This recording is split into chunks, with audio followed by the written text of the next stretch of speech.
Hey y'all, welcome to Raggedy Church. I am out in the she shed making jewelry. So I thought that y'all could come out here with me and we would just sit and talk. How about that? The jewelry I'm making these little fleur-de-lis earrings. I'm going to be doing those. I've got some crosses and angel wings and things that I'm making. I've also got feathers. And yes, I use these to make earrings. So anyway, while we're doing that, I thought we would talk. Today is Mother's Day, and I hope y'all had a good one. Mine was, it was different, okay? This is the first Mother's Day that my daughter has never contacted me. And it's also the first Mother's Day that my son has ever told me Happy Mother's Day. So it was a blessing and a bitter thorn in my side, all in the same day. So it's hard to wrap all those emotions into one thing, okay? I don't even know how to explain it, okay? It was a very disappointing day and a very blessed day. So you have to take those punches the only way you know how, okay? Now my daughter had come down for vacation last month, and we had a good time. I just noticed that there was a lot of complaining going on while they were here. And you know, I didn't say anything about it while they were here. Then after she leaves, she met with my son. She got to hug him, all that kind of stuff. But when he kind of came back into our life, she kind of got upset about that, and I'm not sure why. I don't know. She told me that I would be talking to him more than I would talk to her and things like that, and said there's some deep-rooted issues going on there. And I have finally gotten my son back into my life, so I refuse to let anybody come in between that. There were some little secrets come out about my family and things like that, and somehow that got turned around on me, I felt like. And so she and I got into an argument a couple of weeks ago on the phone. She explained to me that she would never do to her kids the things that I have done to her. And I understand that statement because matter of fact, I've said that to my own mother. There's things that my mother did to me that I would never do, and I have never done to my child. But when my child was just, letting out all her anger, I sat there and I took it. I heard what she said. And, there's some things that I have done that I have hurt her deeply. Like when I killed myself on social media because nobody gave a shit about me is what I felt like. And still to this day, through that stunt, I still feel like nobody cared for me. And I still feel like my family does not care about me the way that a family should care about each other. My family is scattered to the wind, and my parents don't try to do anything to fix it. And I just think that the parents, the older generation should try to do something to hold us crazies together. Now I'm older and I'm realizing, I've grabbed onto Jesus, and I'm realizing that apologies, you have to apologize for the things you've done wrong in your life. But when you go around apologizing for things and the other people don't accept it, or you don't get apologies for things that you really deserve an apology for, there's nothing else you can do about that. A couple of days ago, I knew Mother's Day was coming, and summer is here. I want to see my grandchildren and things like that.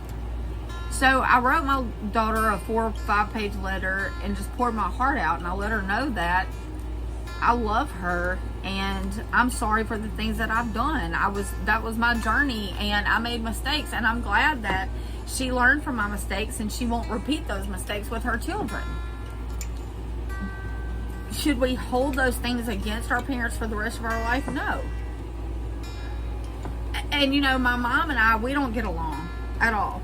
She told me I was the biggest disappointment of her life, and I've held that to, I will probably hold on to that till the day I die, unless she ever apologizes about it. And I don't think she's ever going to, because she really felt those words and still feels them to this day.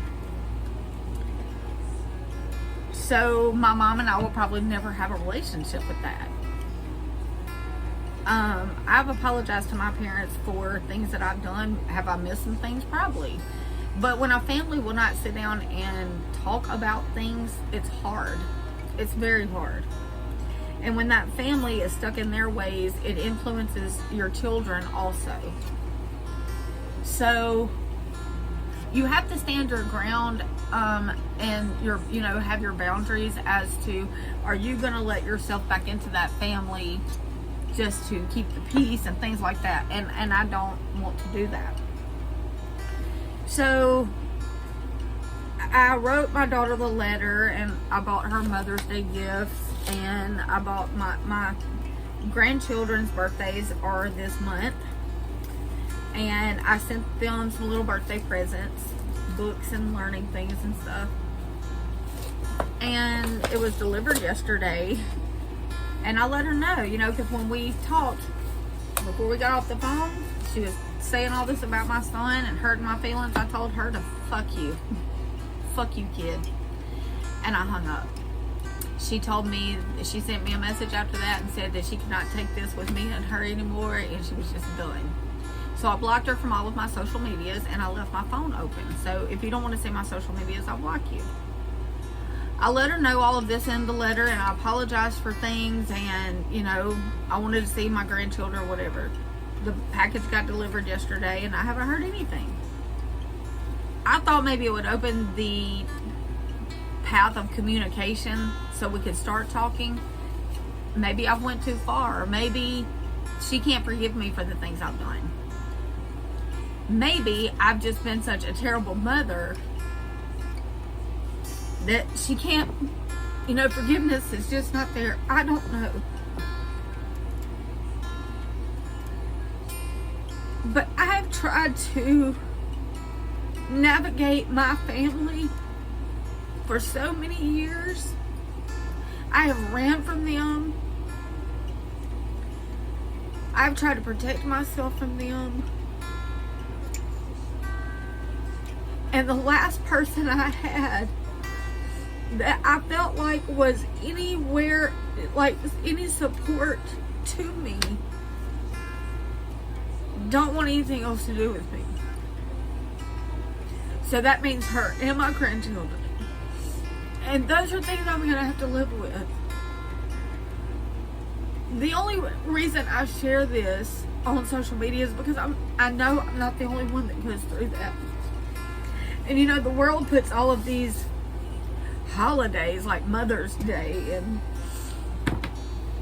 Father's Day and Grandparents' Day and all this shit. And if those people have been removed from your life, you no longer feel like a mother or a father or grandfather, parent, whatever. And then I have this other child that got taken from me when he was small. And he wants to be a part of my life. He came looking for me, like God told me he would.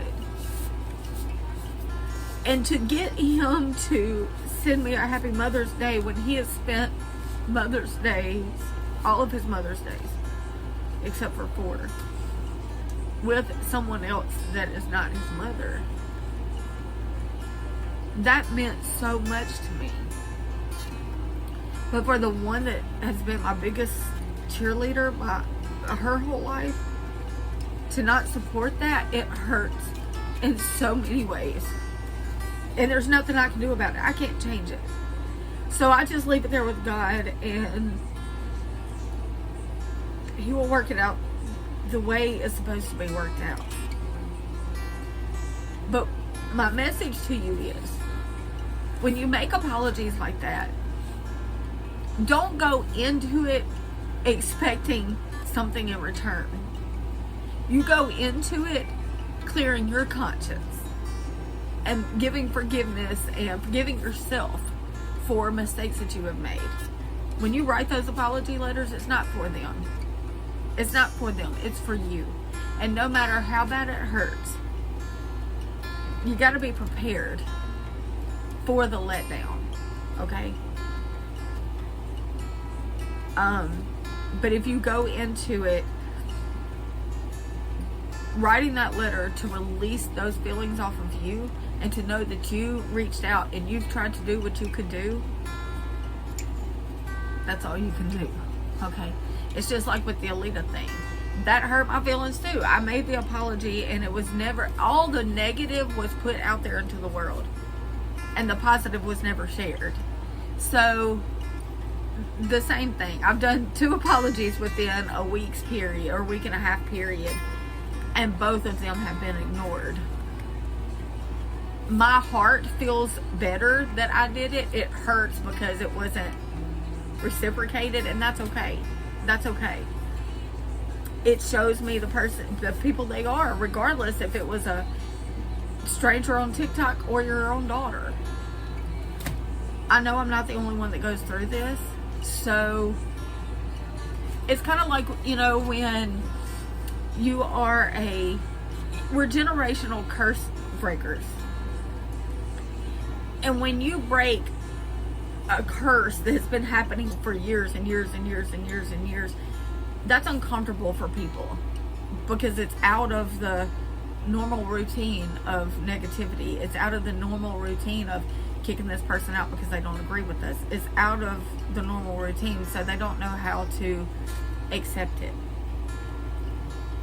But if your heart is free and you're walking with God daily and you have peace and you have the Spirit of God on you, that's all you need. Now, sometimes in life, a lot here recently, I have had like straight full-blown panic attacks. Well, I haven't had the full-blown panic attacks. I can feel it coming on, okay? And a lot of that is because I walk through the world, not anymore, but for a long time. I walked through the world feeling unprotected. I didn't feel safe. Because I didn't have a family to fall back on. I didn't have anybody there helping me. And when I realized I didn't need that because God had me, it gave me a whole different life. It gave me a whole different perspective. And now when those scary sensations creep up, like, oh God, I've got Gary now, but there was a time I didn't have him either. There was a time he wasn't here for me either. So my trust in people is not very strong at all. It has taken me a while to just trust Gary. So when you put all of that faith in God and your trust in God, it doesn't matter who leaves you or leaves you alone. It doesn't matter who walks away from you. It doesn't matter who doesn't accept your apology. It doesn't matter who doesn't see your walk with God. It doesn't matter. All that matters is where your heart is with God. Because sooner or later, your whole family can fall to pieces. Your kids can turn their back on you. The people that brought you into the world and was supposed to love you and be there for you will pretend that they don't know who you are. So when that happens to you, who are you going to rely on? I pray it don't happen to you. And then sometimes I pray that it happens to everybody. I pray to God that I think everybody should have to spend at least a year all alone by themselves with nobody to help them. Everything just to figure out where their heart lies and who God is. That's the only way to do it. You have to need Him to find it. And right now I do need Him. Because in moments like this, half of me feels alone and rejected, and then half of me is so blessed that my son, recognized it and You know, I don't know. Maybe it was God just giving my son and me our own Mother's Day because we needed it or something. Because he never got that. I don't know. But I just know that I'm not going to focus on the negative. I'm going to take it as a blessing, and I'm going to sit here and keep doing my jewelry. And I hope that my story touched you in some way.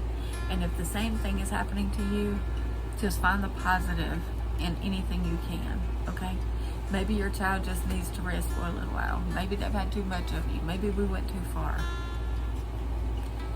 But we can't beat ourselves up about it, okay? That's choices that our kids are making. And if you have apologized and released it off of you, that's all you were supposed to do, okay? I hope you had a wonderful Mother's Day, and we're just going to keep on going with this Raggedy Church. And hopefully I will be strong enough to keep on telling these stories, because it really is hard, okay? I hope it blessed you. Love you. Bye.